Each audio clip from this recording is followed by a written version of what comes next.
नगरपालिका आणि महानगरपालिकेच्या पाठोपाठ जिल्हा परिषदेची निवडणूक होईल असा अंदाज वर्तविला जात होता। सर्वोच्च न्यायालयाने सुद्धा 31 जानेवारीपूर्वी सर्व निवडणुका घेण्याचे निर्देश दिले। मात्र आता निवडणूक आयोगाने थोडा वेळ मागून घेतलाय, त्याबाबत सुप्रीम कोर्टात धाव घेतली आहे। त्यामुळे आता जिल्हा परिषदेची निवडणूक लांबणीवर जाणार असून 31 जानेवारीपूर्वी निवडणुका शक्य नसल्याचं स्पष्ट झालंय। ओबीसी आरक्षणावरून सर्व स्थानिक स्वराज्य संस्थांच्या निवडणुका खोळंबल्या होत्या। महापालिकेची निवडणूक तब्बल 3 वर्षांनंतर होऊ घातली आहे। येत्या 15 जानेवारीला मतदान होणार आहे। त्यापूर्वी नगरपालिकेच्या निवडणुका आटोपल्या आहेत। सर्वोच्च न्यायालयाने जुन्याच आरक्षणानुसार निवडणूक घेण्यास सांगितलंय। त्यासाठी निवडणुका रोखता येणार नाही असं स्पष्ट केलंय। आता फेब्रुवारी मार्च महिन्याने 10वी आणि 12वीची परीक्षा असते।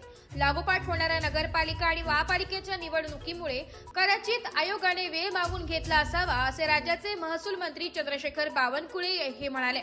मार्च महिन्याचे ज्याचे अर्थसंकल्पीय अधिवेशन असते, ओबीसी आरक्षणावर राज्य शासनाला आपली बाजू मांडायची। निवडणूक आयोगाने कुठल्या कारणामुळे वेळ वाढवून मागितली हे मला ठाऊक नसल्याचं बावनकुळे म्हणाले। जिल्हा परिषद, नगरपालिका आणि महापालिका अशा पद्धतीने निवडणूक घेण्यात येणार असल्याचे आधी सांगण्यात येत होते।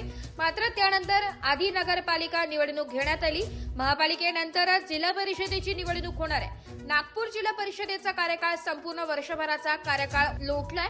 ग्रामीण भाग आणि शेतकऱ्यांचा असंतोष बघता झेडपीची निवडणूक शेवटी घेण्याचा निर्णय सरकारने घेतला असल्याचा दावा केला जातोय।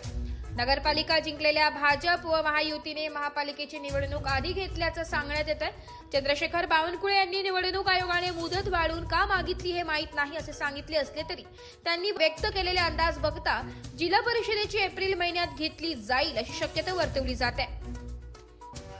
वृत्तसंकलन विभाग, एस मराठी न्यूज, नाशिक।